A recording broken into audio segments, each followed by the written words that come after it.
taught by Nathan Berkovits, gauge linear sigma model for the AdS 5S5 string. Okay, so I'd like to start by thanking the organizers. So I will talk about some recent work that I've done with Kummer and Waffer that's related to some earlier papers, specifically with Gopa Kummer and Waffer, maybe I guess almost 10 years ago, then Oguri and Waffer explaining better this Gopa Kummer-Waffer duality, and a more recent paper by myself. So the subject will be to try to find a better form for the sigma model for AdS 5 times S5. Better means, in some sense, simpler or more useful for computing. And it's in this recent HEP paper. Okay, so let me explain a little what we're looking for.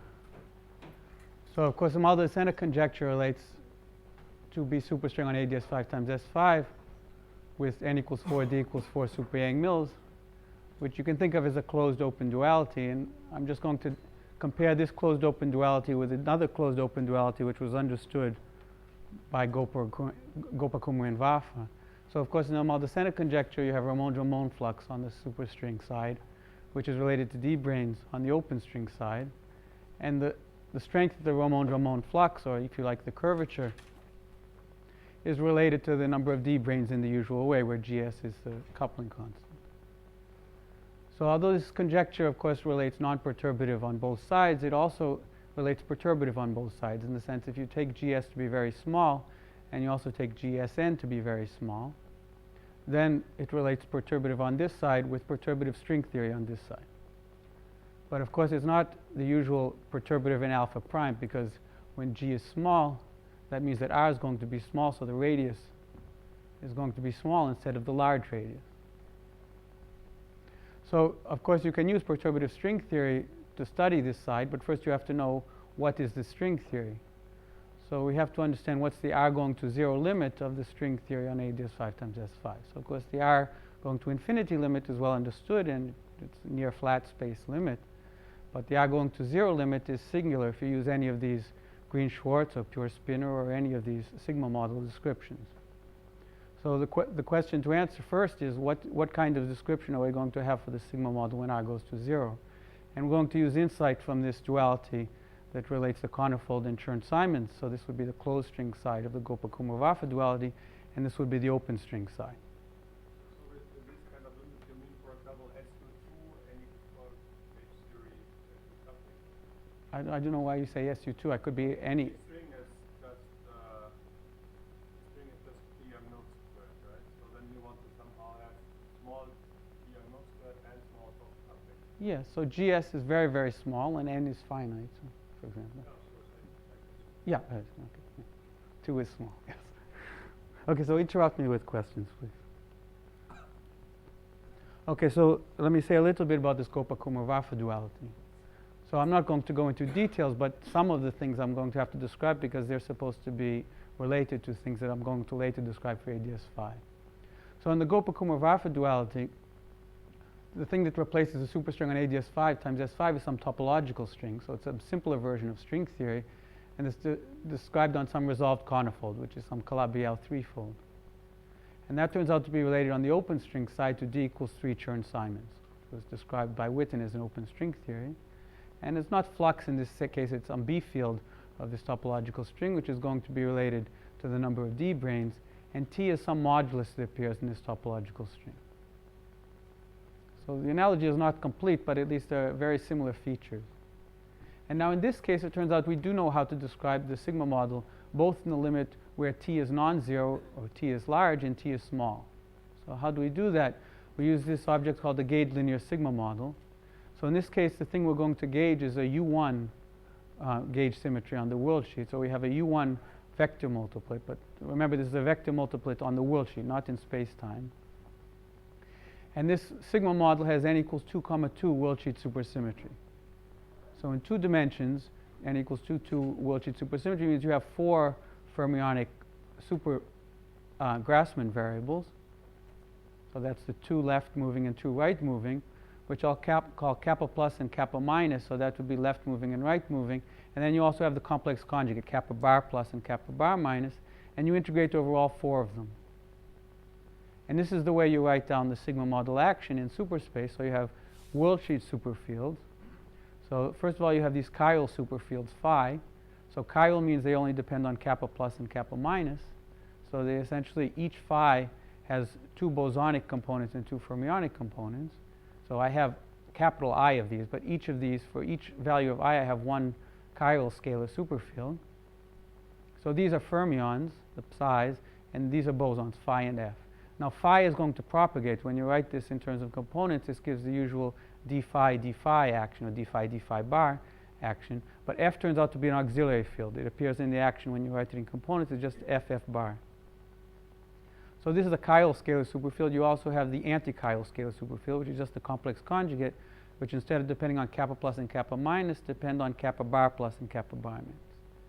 And in this case, for this sigma model, you have two of these phi's and also two of these phi I primes. And they're distinguished just by the fact that this has U1 charge plus 1 and this has U1 charge minus 1.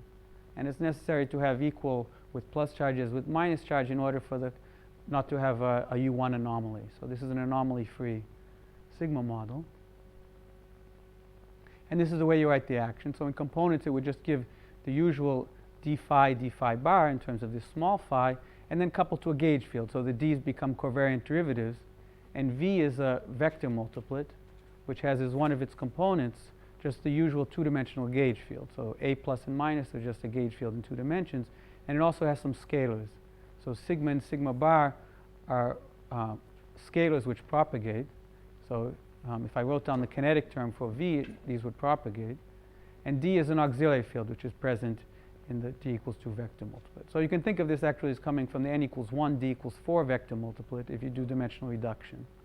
So this just comes from the usual auxiliary field in n equals 1, d equals 4 vector multiplet. Do you also have a sort of a 2D gauge coupling in the action somewhere? So you're asking about the kinetic term for v. Yes. So you can write it down, but it turns out in the limit in which you want to get a conformal field theory, so the two-dimensional kinetic term would not be conformally invariant.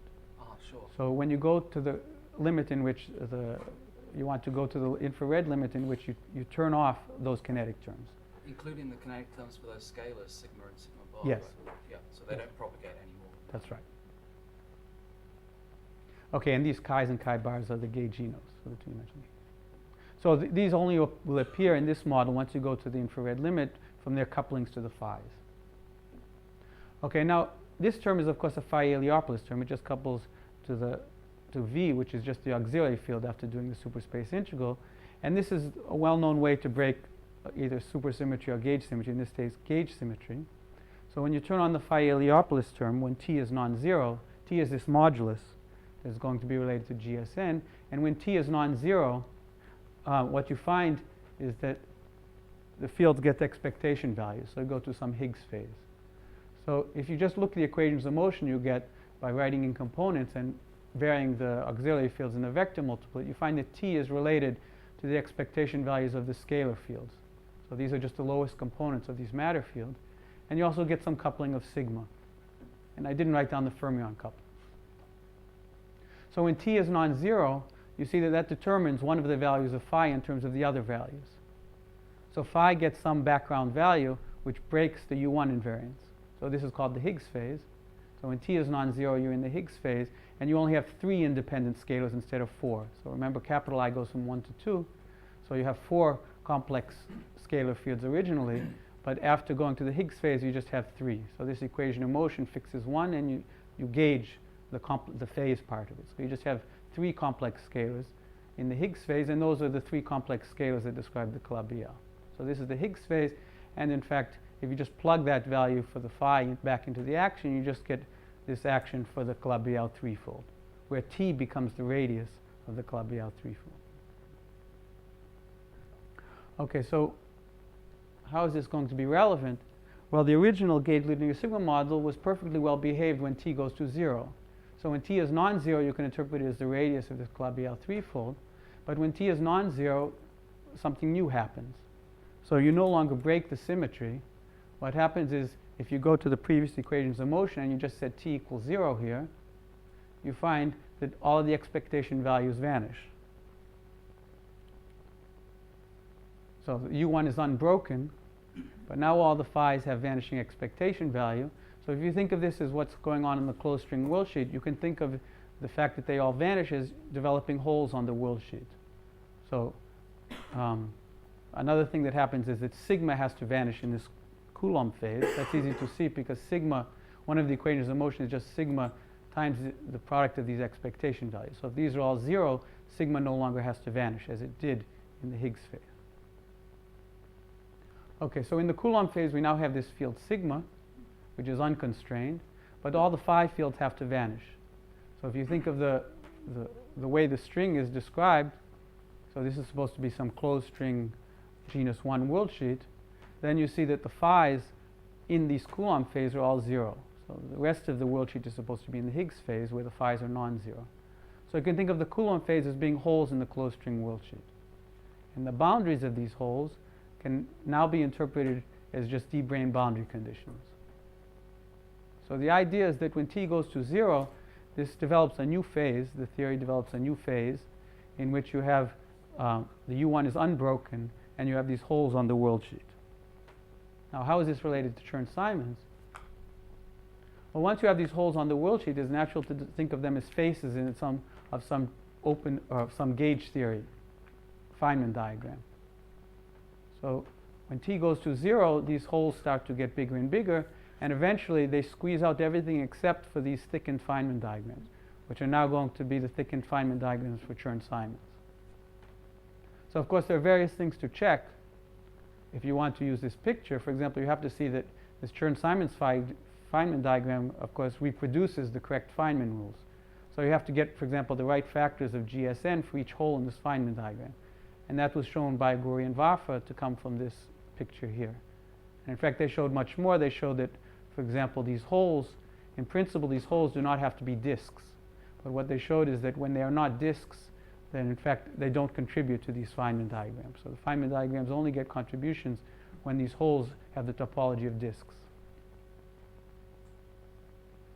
Okay, so it's natural to ask, this picture works very nicely for this conifold Chern-Simons duality and can be used to understand physically what's going on in this R goes to 0 limit. So it's natural to ask if there's some similar picture for AdS5 times S5. And of course, Gopal and Vafa and Oguri and Vafa also conjectured there might be some similar picture. But of course, the missing piece in the puzzle was what's this gauge linear sigma model. So in the Chern-Simons conifold duality, everything came from this gauge linear sigma model. So you need something of this type if you want to have a similar picture. Okay, so now I'm going to show in the rest of the talk that this gauge linear sigma model comes naturally from starting with the usual sigma model on AdS5 times S5, but using this pure spinor formalism. So it will turn out that the pure spinor formalism involves degrees of freedom in addition to the usual degrees of freedom of Green-Schwarz, which can be interpreted as ghosts. And once you add these ghosts, it turns out you have an equal number of world sheet bosons and world sheet fermions, and you can characterize this model as an n equals 2 world sheet supersymmetric model. Okay, so let me say a few words about the pure spinor formalism. So I don't know, if there's some brief question, I can try to answer now. Okay, so why do we need to use pure spinor formalism? So in Ramon backgrounds, it's not known how to use RNS. There are various problems. It's not clear that those problems are unsolvable, but you have spin fields, you have different pictures, and nobody's been able to propose something which makes sense using the RNS formalism for describing Ramon backgrounds with some finite value for the Ramon field. So of course, at the classical level, we know how to describe Ramon backgrounds using the covariant Green-Schwarz formalism. But of course, we don't know how to covariantly quantize. So even in a flat background, we don't know how to covariantly quantize Green-Schwarz, which translates in AdS background, we don't know how to quantize without breaking the target space isometries.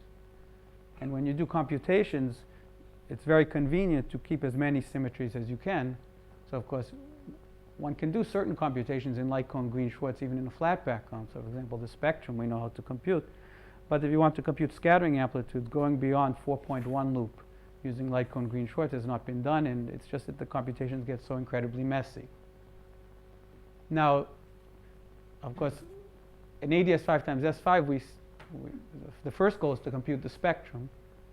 And of course, light cone Green-Schwarz might be a more natural place to start, but computing the spectrum when you have a curved background in light cone Green-Schwarz is again a messy computation, again because the light cone doesn't preserve all of the symmetries, and it might be more convenient to use a covariant quantization scheme even for computing the spectrum once you have a curved background. But of course that's speculation. Okay, so in Green-Schwarz at least we know how to quantize in light cone gauge. But another problem with Green-Schwarz is if you have some background which you're not sure is consistent and you want to prove it's consistent, once you've broken the symmetries, it's difficult to say what are the conditions you need in light cone gauge to say that there is consistent. You can no longer use conformal invariance or BRST invariance because you've gauge fixed everything. So another reason to study a system which allows covariant quantization is that it allows you to check when a background is consistent or not. Okay, so this pure spinor formalism is a formalism which allows covariant quantization, and it's been shown how to describe it, how to use it to compute multi-loop amplitudes in a flat background. So of course, computing even tree amplitudes in an AdS5 background is not known how to do. But that's not because of this formalism, it's just because the AdS background is highly complicated. Okay, but something that has been done using this formalism is that you can use it at least to show that the non-local conserved currents, which were shown at the classical level, well, first by Bennett, Polchinski, and Roybal, and then by Valilo for this pure spinor formalism, actually exist at the quantum level to all orders in alpha prime. So that's something that I think has not yet been shown in Green-Schwarz formalism. Okay, so that's not what I'm going to talk about. I'm going to talk about how this pure spinor formalism can be used to describe this gauge, to construct this gauge linear sigma model. Okay, so first I'm going to say a little bit about what the pure spinor formalism is in a flat background. So it involves, of course, the 10 x's of space-time, and it involves the thetas of the Green-Schwarz formalism, which I'll distinguish the left and right moving theta and theta hat, and I'll put alpha and alpha hat just for convenience. So the alphas will always go with the thetas, and the alpha hats will always go with the theta hats. Of course, for type 2b, they have the same chirality. But in addition, you also have conjugate momentum to the thetas. So this, of course, is not in Green-Schwarz. In Green-Schwarz, you just have thetas and theta hats. In this formalism, they have their own conjugates. So they have a first-order action instead of a second-order action, at least in a flat background. And you also have some ghosts. So, of course, the ghosts, it's obvious you're going to need ghosts if you want to do things covariantly. It's a little bit surprising that the ghosts are bosonic, but that's not so unnatural if you think of them as coming from gauge-fixing kappa symmetry, which is a fermionic symmetry. The thing that's really strange is that they satisfy a constraint. So they're bosonic ghosts, but they satisfy this constraint, which Cartan called a pure spinor in 10 dimensions. So you can define a pure spinor in any even dimension, and it puts conditions on an unconstrained spinor. So if I start with a Weyl spinor in 10 dimensions and impose that it's a pure spinor, it tells me that the bispinor constructed by two of them, the only non-vanishing bispinor is the 5 form. So that can be generalized in any even dimension. There's always a d over 2 form, which is the only bispinor for a pure spinor. Now in 10 dimensions, if the bispinor is symmetric, then the only thing you have is the 5 form and the 1 form, and the pure spinor condition tells you that the 1 form is 0. And that's imposed both for the left-moving and right-moving ghosts. Okay, so I use gamma matrix notation, in which my gamma matrices are 16 by 16 symmetric. Okay, so they're like the off-diagonal pieces of the 32 by 32 gamma matrix. So originally I have 16 independent degrees of freedom for lambda. After imposing this constraint, it turns out you have 11. They're complex if you think of this as a Weyl spinor, and they parameterize this manifold. So SO10 over U5 is a 10-dimensional complex manifold, and in addition you have the scale factor, some complex scale factor. So it's easy to write down the action in the flat background. So it's just the usual first-order action for the thetas. So these are the conjugates. And you also have a first-order action for the lambdas. Now the fact that lambda is constrained makes this slightly non-trivial, but it's easy to solve the constraint and write this in terms of free fields. I'm not going to do that here, but it's trivial to compute, for example, OPEs in a covariant way using these free fields. Okay, conformal anomaly vanishes without any BC ghosts just because this contributes plus 10, this contributes minus 32, and this contributes plus 22 because lambdas and W's each have 11 components, and these are spin 0 and spin 1 on the world chain. So there's no BC ghosts, which means that these bosonic ghosts actually include both the kappa symmetry ghost and the reparameterization ghost. And, okay, how they do that is still a little bit mysterious, but certainly it's not going to be necessary for what I will talk about today. Okay, so how to use this formalism. So this is the worldsheet action. The next thing one has to describe is what are the physical states. And as in all other covariant formalisms, you need a BRST operator, which tells you which states are physical. So in this case, the BRST operator is very simple, much simpler than in bosonic string theory, for example. It's just the ghost, the bosonic ghost, times a constraint, which is the usual fermionic Green-Schwarz constraint written in first order form. So d alpha would be 0 in Green-Schwarz because there's no p alpha.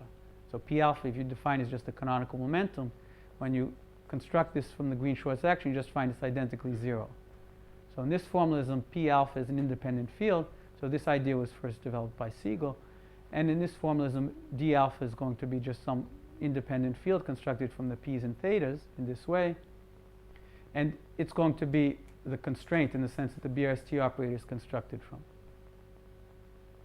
Now, of course, the problem with Green-Schwarz is that d alpha has both first and second class piece in it. So that's easy to see from this OPE. If you take the OPE of it with itself, it's not vanishing. It's not the Virasoro constraint. It's just a supersymmetric momentum, which means that when you take Q with itself, it's not obviously 0. It's only 0 if you use this pure spinor constraint.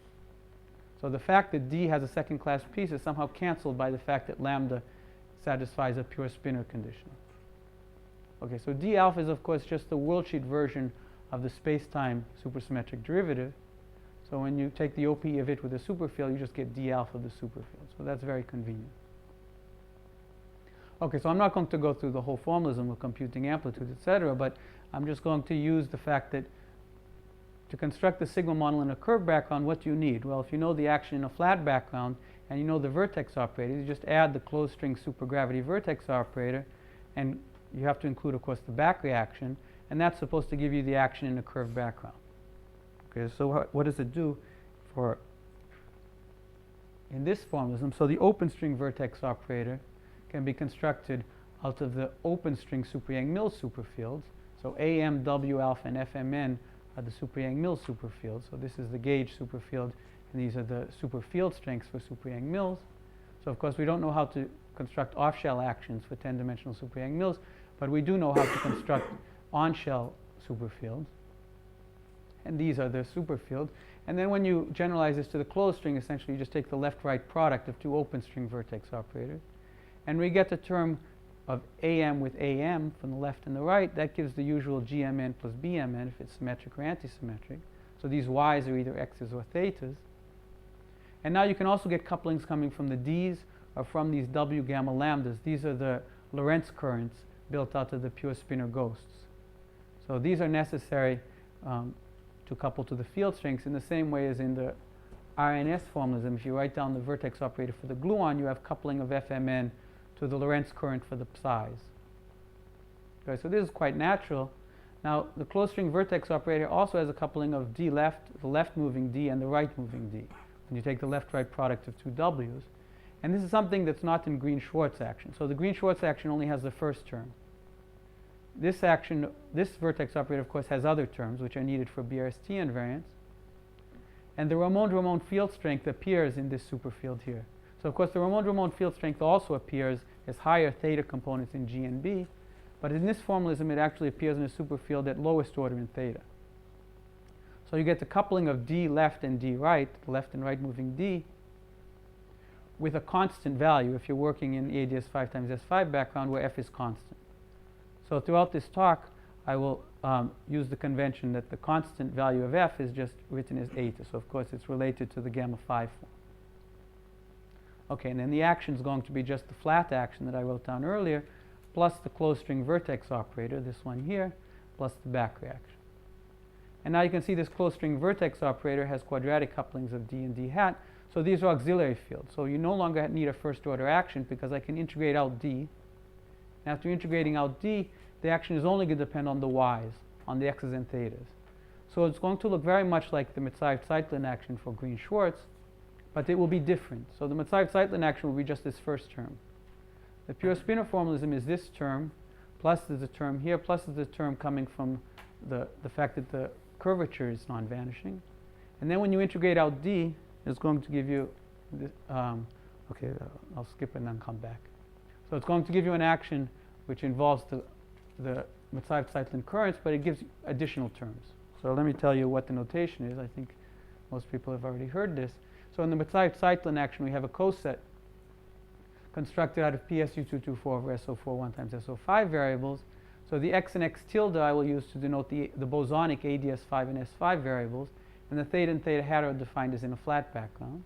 And this coset is defined up to right multiplication by an SO4 1 times SO5 coset in the usual way. You define left invariant currents in exactly the same way as was described earlier. And I, of course, takes values in the Lie algebra of PSU224. So I'll just say what my notation is. So M and M tilde are for the translations in the AdS5 and S5 directions. Alpha and alpha hat are for the supersymmetries, which originally came from the left movers and right movers. But of course, in AdS5 times S5, it's no longer left and right moving. And these are just the notation for the SO41 and SO5 Lorentz currents, which I'm going to gauge out. Okay, so written in terms of those currents, this is the Matsayev-Zeitlin action. And these are the additional terms you need in the pure spinor formula. So they come, I'm sorry, the first two terms of the Matsayev-Zeitlin. These additional terms come from integrating out the D's, and you can see that you get a coupling which is symmetric in Z and Z bar. So J and J bar are just the currents using DDZ and DDC bar. And so here you get the symmetric coupling, the symmetric in Z and Z bar of the fermionic current. So this is, of course, not present in Green-Schwarz, and the reason it's not present is because you want kappa symmetry. Now, in this case, you don't have kappa symmetry, but you do have BRST invariance. So this action is invariant under transformations generated by these BRST operators. This is the analog of lambda alpha D alpha and lambda hat D hat after solving for D hat and D. So these are the BRST operators, which are holomorphic and anti-holomorphic currents on the world sheet. And this action here is invariant under transformations generated by these operators, so the BRST transformations. And that determines all these other terms. So you have a coupling of the fermionic currents. You also have, of course, a covariantization of the ghost first order action. So this, in a flat background, this would just be ordinary DZ bar. In the curved action, this couples to the SO4 1 times SO5 currents. And you also get a current coupling of the left moving and right moving Lorentz currents. So that's natural because in a curved background, you have non-vanishing curvature. So just as in an RNS background, in an RNS formalism with Nivers-Schwarz curvature, you're going to get couplings of the psi lefts and psi rights. Here you get coupling of the left moving currents and the right moving currents. Okay, so this action is, of course, near when R goes to infinity. This goes to the flat background action, which is quadratic. So, of course, you can do perturbation in 1 over R. So that was done by these authors. So I think Mikhailev will talk about that later this week. So you can do explicit computations when R goes to infinity, but when R goes to 0, this model becomes singular, of course, just as the Green-Schwarz action becomes singular. So in the rest of this talk, I will show how this action can be rewritten as a gauge linear sigma model. And then the idea is that this gauge linear sigma model may be useful for studying the R goes to 0 limit. Okay, so one feature which I already mentioned is that this action has an equal number of bosons and fermions on the world sheet. So that's different, of course, from Green-Schwarz in the covariant formalism. So because you have 10 x's, you have 32 thetas, but then you have these 22 pure spinors. So you have an equal number of bosons and fermions, so there's a hope of having world sheet supersymmetry. Okay, now before showing how that action is related to the world sheet supersymmetric gauge linear sigma model, let me just tell you what the gauge linear sigma model is going to be. So it's a little bit more complicated than the Chern-Simon-Connerfold gauge linear sigma model, but it has all of the same features. So instead of a U1 gauge field, now we're going to have a U4 gauge field on the world sheet. So that's this V, and I'll use the indices R and S, which go from 1 to 4, to describe the local SU4 indices. And then I have these fields which are transformed as a fundamental representation of the SU4, or the U4. So I'm going to have these bosonic superfields. So they'll be like the bosonic superfields I described earlier for the conifold. But in this case, they're going to be in the fundamental representation of the U4. And the index I called I, or I prime, now is J. And it's going to go from 1 to 4. So I have 4 fundamental representations of U4. So R is a local U4 index. J, capital J, is a global. It will turn out to be a global SU4 index. In addition, I'm going to have fermionic scalar superfields, which are also in the fundamental representation.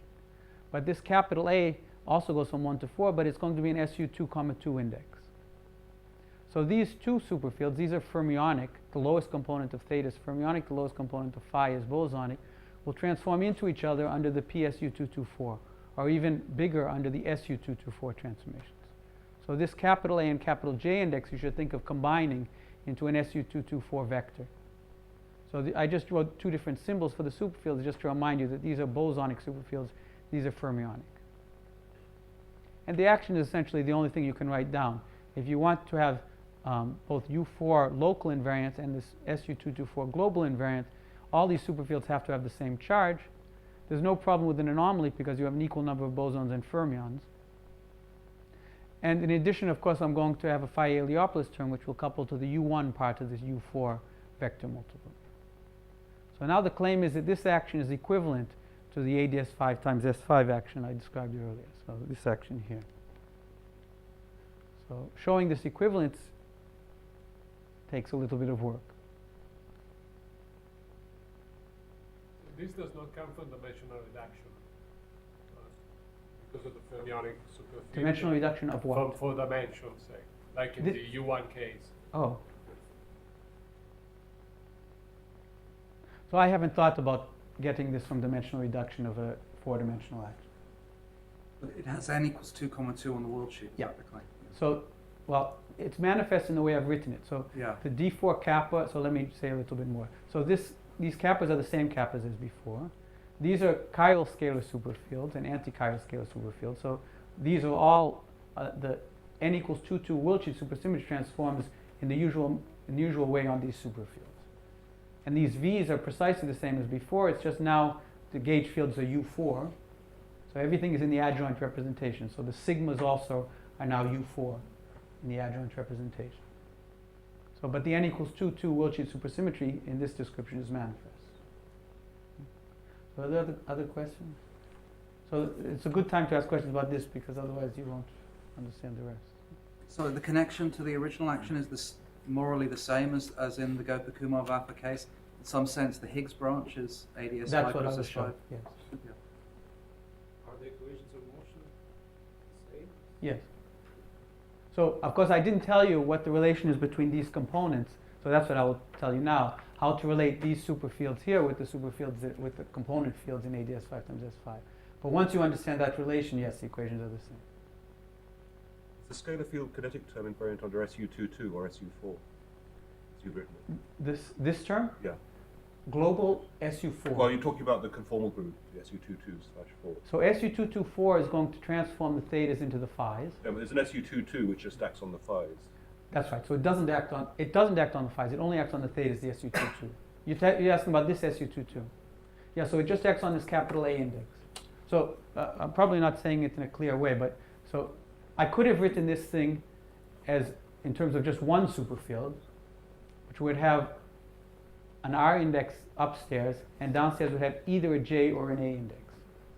So that would be manifestly SU224. So if I wrote it that way, then it would have been clear that. Is it clear now? Yeah, so it's the other way around from what you'd have expected. So the SU4 acts on here, and the SU22 acts on the A. Okay. I would have expected the other way. I see, because of your twister thing. Okay. So the reason why the twister things act naturally not on the lowest component of the superfield, but on the kappa component. Okay, are there other questions? But the claim will be that the equivalence of these things goes beyond the equations of motion, but rather is an equivalence between quantum theories. Yes. Okay, so how do we show that they're equivalent? Okay, so first of all, we're going to get the equations of motion to go to the Higgs phase. So we're only going to use auxiliary equations of motion. So we're not doing like Paulo where we solve equations of motion for propagating field. So we're just going to use the auxiliary equation of motion the same as we did in the conifold case. So when t is non-zero, the equation of motion, if you write it in superspace, has this form. So this just comes from varying v, this superfield here in this action. Okay, so v is an auxiliary field once you go to the infrared limit in which it doesn't propagate. So in this case, t non-zero means again that this has an expectation value. And now you have a U4 gauge symmetry. So instead of just getting one component, rid of one component of phi, you can get rid of all of phi. So phi, there are 16 of these phis, but of course you have 16 gauge invariances. So using this equation of motion together with these 16 gauge invariances, you can gauge phi to be just proportional to delta Rj. And of course the proportionality is just related to t. So this is exactly as in the U1 case, it's just now instead of having just one component, now you have 16 components. So this is the Higgs phase. And in this Higgs phase, the only field left is this theta superfield.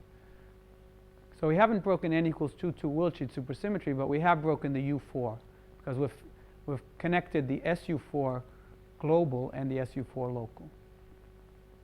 So this is what the action looks like, just plugging this solution into the action. So now you get this log, you just expand this logarithm in Taylor series, and it gives some nonlinear sigma model action. So we started with a gauge linear sigma model action, and in the Higgs phase it becomes a nonlinear sigma model action, but still with n equals 2 to Wiltshire supersymmetry. So theta is the same superfield I had before, this fermionic superfield. And now it has an SU22 index and an SU4 index. And now I can write this in components. This is a chiral superfield, this is an anti-chiral superfield. I just expand in components as I did before for the conifold case. And now the funny thing is the lowest component is fermionic, and the kappa components are bosonic, and the highest component is fermionic again. So these are auxiliary, these are propagating, but of course there's a second order action for the thetas just because they're the lowest component of theta. So that's unusual. The fermions enter as a second order action, and the bosons enter as a first order action. Now just to answer Chris's question, so it's the bosons which transform in the usual way under the SU224. So these Z's, the SU22 index, acts as a twistor variable. Okay, so this is the action in components. Quadratic order, you can see they're just free fermions, free thetas, and also free bosons here, left moving and right moving. But now they're interactions because of this logarithmic term. Okay, so once I've gauge fixed phi, of course now the I kept the Wiltshire supersymmetry, but the SU224 acts nonlinearly. That's because, remember, SU224 rotated theta into phi, and once I gauge phi to 1, then it means that I have to do a compensating gauge transformation. So this is the way the SU224 acts on the thetas. So the bosonic part, this is the SU22 and the SU4, act linearly on the thetas. So that's clear if you look at this action. This is obviously SU22 and SU4 invariant. But the fermionic symmetries act nonlinear. So the fermionic symmetries either act by just a shift of theta, or they act by this inhomogeneous term. So but it's easy to show that this algebra closes to SU224. Okay, so this is supposed to be the action which is equivalent to the AdS 5 times S5 action. Okay, so of course to relate the two, I have to tell you how to map this theta superfield into the fields which appear in the pure spinor formulas. So the first step to doing that is to make the SU224 manifest. So as I just mentioned, the SU224 here acts nonlinearly. But I can make it act linearly by rewriting this as a coset action. But it's not the same coset action before. It's a coset action involving SU224 instead of PSU224. And I'm going to divide out by the bosonic subgroup of SU224. So of course, in Metsayev-Zeitlin action, you divide out by SO41 times SO5. But in this section, I'm going to divide out by all the bosonic elements. So the only thing left is just the fermionic off-diagonal elements of G. So this coset action is just constructed out of a fermionic coset. And you can see the fermionic kinetic term, the kinetic term for the fermions is just the only thing you can construct. So it's just constructed out of the left invariant currents constructed from G. So this is manifestly SU224 invariant. And then you still, of course, have the bosons, these bosons which appear in the superfield. So these are first order action, but they also couple to the thetas into themselves. And when you write down the complete coupling, you find it has this form. So this again looks like the curvature coupling that couples the left movers and the right movers. So this is a manifestly SU224 invariant action, but of course now n equals 2, 2 worldsheet supersymmetry is no longer manifest. So of course it's the same action as before, but to go from this action to the next one, I have to first of all solve the equations of motion for the auxiliary field. Again, that's auxiliary equations of motion. And that breaks the manifest n equals 2, 2 worldsheet supersymmetry, but now the target space symmetry is manifest. But of course it's not the same coset action as AdS 5 times S5. So the bosons are all now in these Y's and Z's, and the fermions are all in these capital G's. So it somehow decoupled the fermions from the bosons. And so one needs to now express these components here in terms of the bosons and fermions in the Green-Schwarz or in the pure spinor version of the Metsayev-Zeitlin action. Okay, so these are the bosons and the fermions that appear in the original AdS 5 times S5 action. Okay, so how do we relate these with these? So this is, of course, a PSU224 coset, and you can relate it to this coset by introducing some new cosets for the bosonic variables. So, of course, capital G only involves the fermions, so you're missing the bosons of AdS 5 times S5. So let me introduce cosets for them, which I'll call capital H and capital H tilde. And now we're going to write this PSU224 coset in terms of these bosonic cosets and the fermionic coset. And that's just done in the obvious way by just multiplying. So this is just a specific parameterization of this coset where I separate out the different bosons and fermions. So that was easy. The tricky part now will be to relate these Z's and Y's with these pure spinors. And the way that works is quite interesting. So what you do is first you write the pure spinors in SO4 1 times SO5 notation. So originally I had this alpha index, which was of course an SO9 1 spinor. So it's easy to write it in terms of SO4 1 times SO5 spinors. These are just 4 component indices here. And now we're going to use the cosets, which we already introduced for the this remember was the coset for AdS5, this was the coset for S5, to relate these lambdas and W's with these Y's and Z's. So the lambdas and W's have SO4 1 times SO5 spinor indices, whereas the Y's and Z's have the SU22 or SU4 indices, or if you like SO4, 2 and SO6 indices. And the H's are the cosets which precisely relate the spinors with SO5 indices with spinors with SU4 indices. So of course A and J and A prime and J prime go from 1 to 4, but you need these cosets in order to translate an SO5 spinor to an SO6 spinor, etc. Now of course the lambdas were constrained, they were pure spinors, so they only have 22 independent degrees of freedom. These cosets carry precisely 10 degrees of freedom because you have 5 AdS5 degrees of freedom and 5 S5. So together they give you 32 degrees of freedom, which is of course precisely what you need to describe unconstrained spinors. So on this side and on this side I have the same number of degrees of freedom, and this is the map going from one to the other. So this is the field redefinition I need, which is going to take the bosons appearing in the AdS5 action to the bosons appearing in this gauge linear sigma model action. Okay, so with these two, so there are any questions about that? Okay, so the pure spinor constraint meant that not all the lambdas, not all 16 components of the lambdas were independent. So the lambdas are constrained, but because I've introduced these H and H tildes, the Z's are unconstrained. So the constraint removed 10 degrees of freedom from the lambdas, but I precisely introduced 10 new degrees of freedom with these H's, so that there's no longer any constraint in the Z. So I can, so in principle, given a Z, that determines a pure spinor and a point on AdS5 times S5.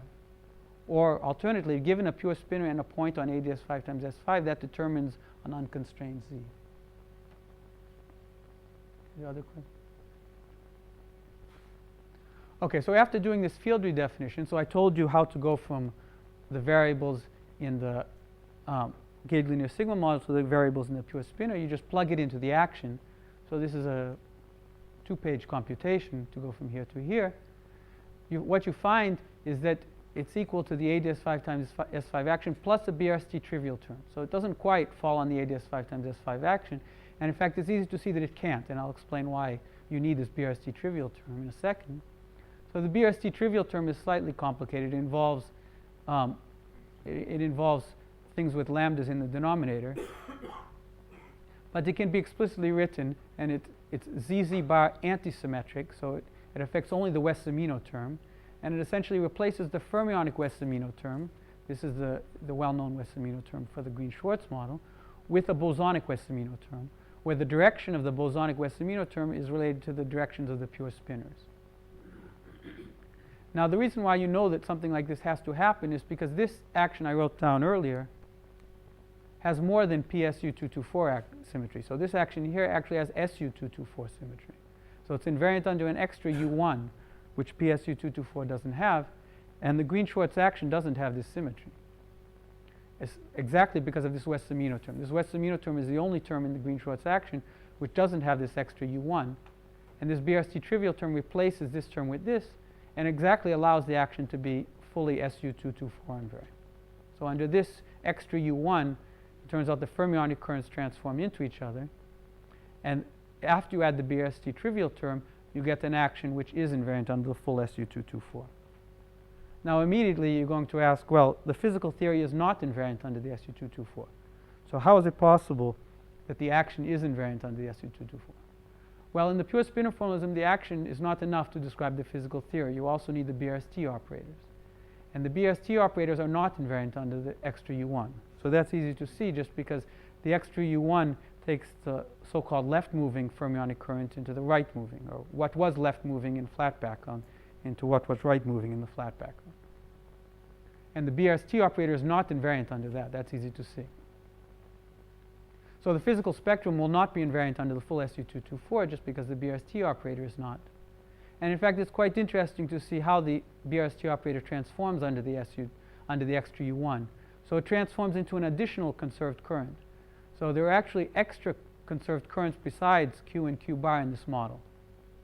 And it looks something like an n equals 4 superconformal algebra. So if you think of Q as being one of the n equals 2, so it's an n equals 2 Wiltshire supersymmetry generator, there's an additional conserved current in this model. So in some sense, you have a bigger symmetry than just n equals 2 Wiltshire supersymmetry. Okay, so let me go to the last part of the talk. So how do we use this to study the R goes to 0 limit? Yes, please. Why are you saying that it is trivial? Why do I call it BRST trivial? So it's QQ bar of something. So Yeah, but you divide by lambda bar. so you need to be careful. Okay, so when lambda goes to 0, this term is well defined because you have an equal number of lambdas in denominator as in numerator. But of course, the direction is not well defined when lambda goes to 0. So you need to be careful. So you need to be careful. So I agree. It's not well defined.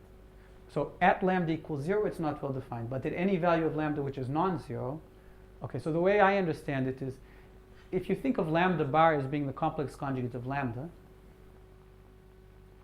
then, so lambda, remember, lambda and lambda bar were left and right moving. So if I work in two-dimensional Euclidean space, I can think of the left moving lambda as being the complex conjugate of the right moving.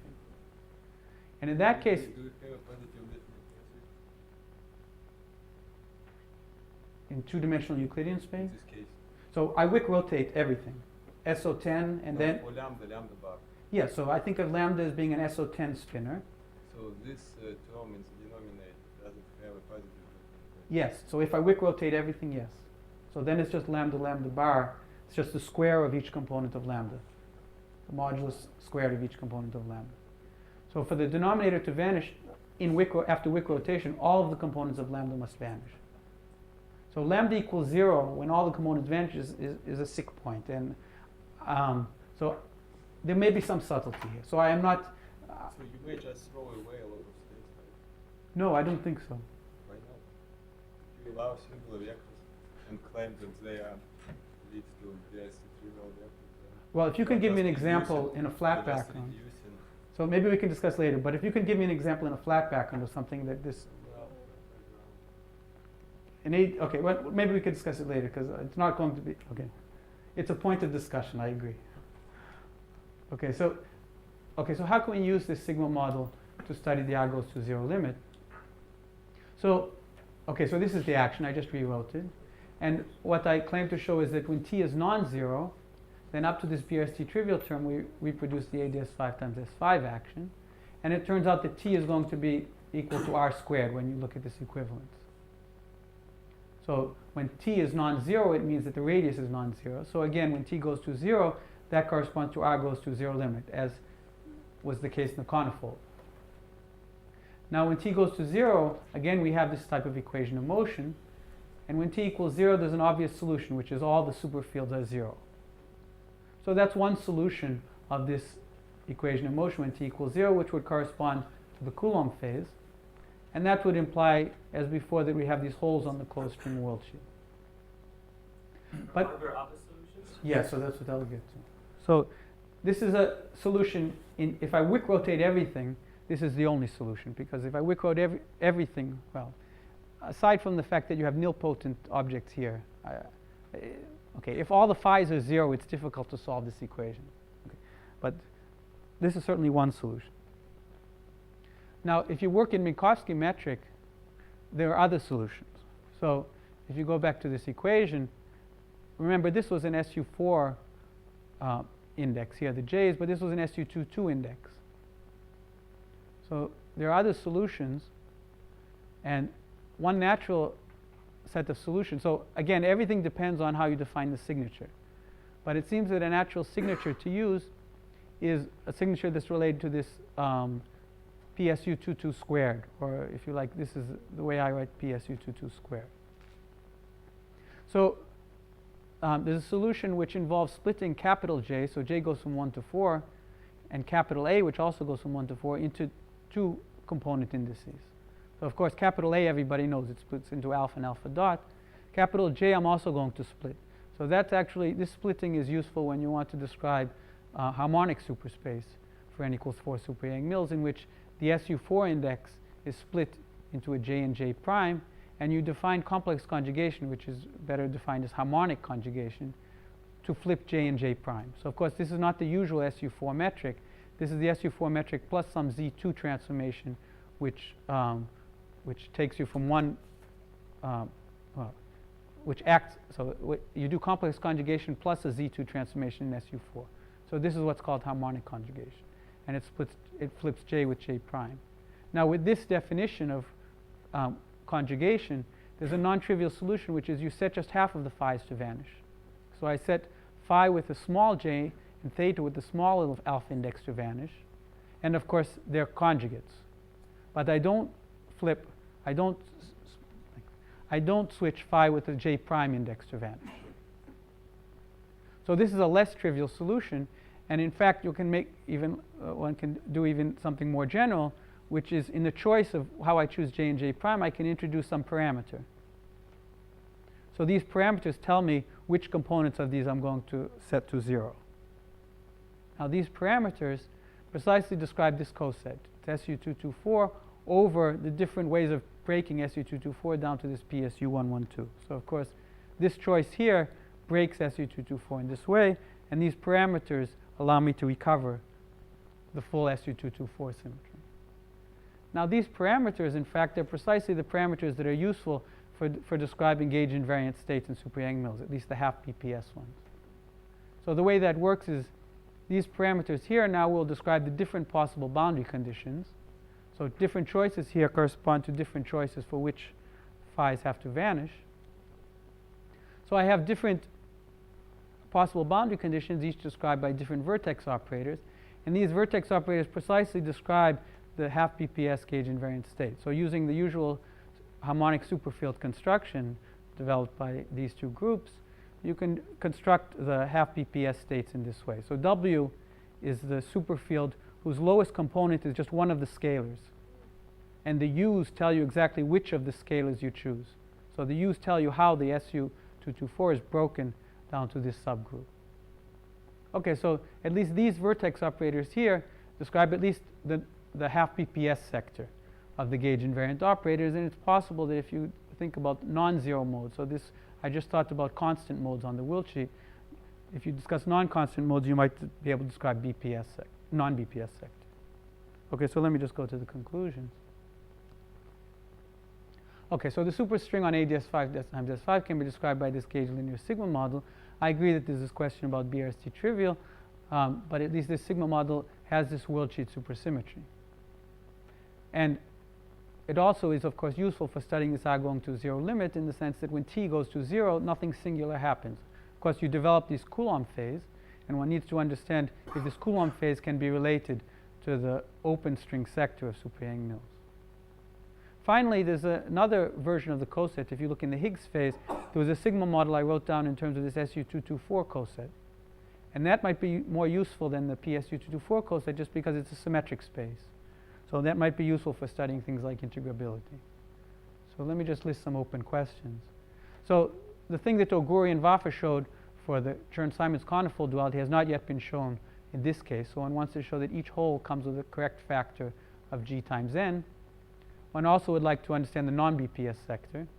And finally, one would like to understand better this map that relates the pure spinors with the unconstrained spinors. So I showed you the map in this direction, but of course the inverse map one would also like to construct, and that hasn't yet been done. Okay, so I'll stop there.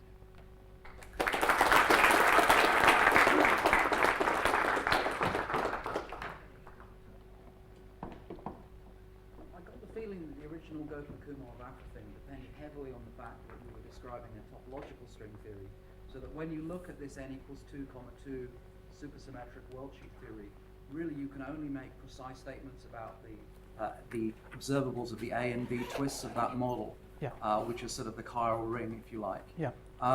My question is, in your context, I mean, is there a corresponding protected sector of the worldsheet theory, the linear sigma model you've written down, and why would you expect to be able to say anything other than about that? Okay, so let me say a few things. So this is, of course, speculation, but in the conifold Chern-Simons duality, the BRST operator was the usual n equals 2 worldsheet, it was the usual topological A model.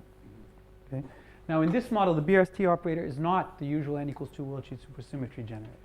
So this BRST operator, of course, comes from the pure spinor formalism in the usual AdS 5 times S5 description. And one can write it in terms of the gauged linear sigma model variables, but it's not the naive n equals 2 worldsheet supersymmetry generator. If it were, then you would have this bonus U1.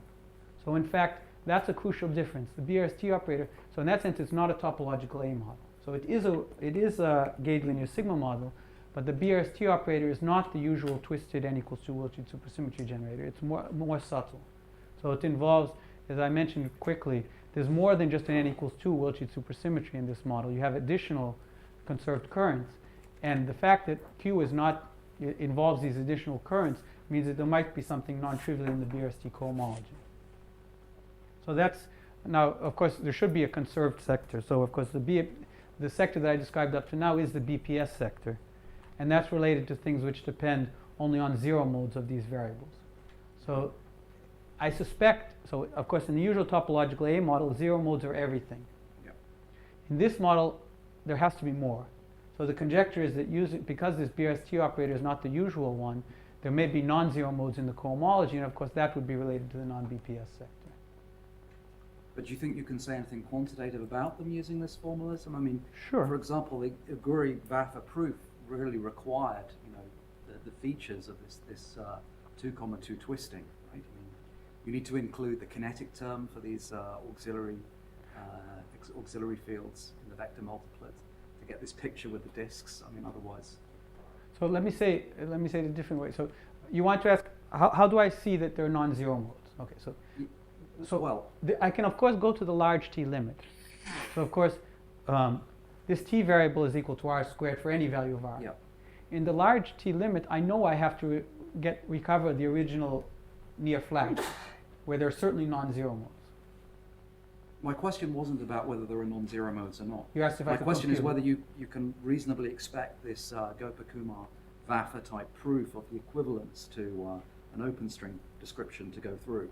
So it depends. Without the extra baggage of topological twisting. It depends what you mean by proof. So certainly super-Yang-Mills is much more complicated than Chern-Simons. Yeah.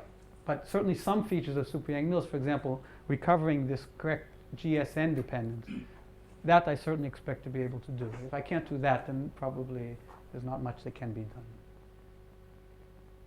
Any other? Just going back to the solutions on this Coulomb branch. Yes. It's not really clear. So how would you find the solutions you've described look like they pretty much solve Yes. this Coulomb branch. Now, how would you go to non-BPS operators? Okay, so these U's, Go for it. no, so these U's, so I have these holes. So here's the holes. Now, the U's I described up to now are constants on the holes. So Yeah, the, but, I mean, the idea of the holes follows from the equations of motion at t equals right, 0. so I'm in the Coulomb phase, and I have this D brane here. I have this region here. And now the question is, are the solutions for these U's which depend on a sigma parameter? So sigma is the variable when I go around this hole. Now, I can imagine that there are some solutions in which U depends on sigma when I go around here. And it seems that that would be the natural thing to use if you wanted to get some non-BPS states. But of course, I don't have anything useful to say about it, but that's the idea. Any other questions? Okay, thanks, mate.